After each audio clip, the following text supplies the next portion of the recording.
The Sabot is kind of like the love child of the White Lady and the French 75.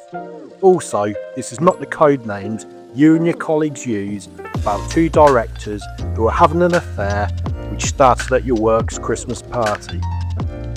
The ingredient lineup: London dry gin, fresh lemon juice, egg white, Cointreau or triple sec, and simple syrup.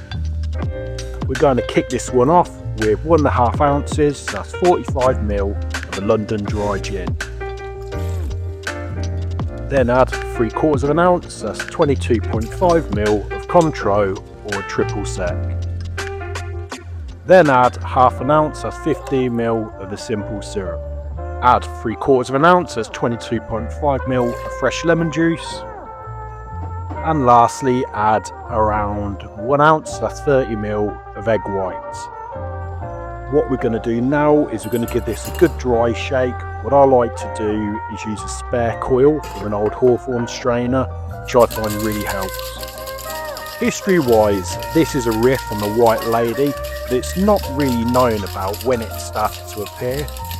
A sabot is also a powerful tank round, so it could have a military connection. Then open it up, add some ice, and then do a regular shake for around 15 seconds.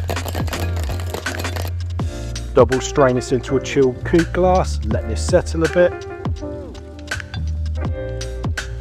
Then you want to top this off with some champagne or a sparkling wine of your choice.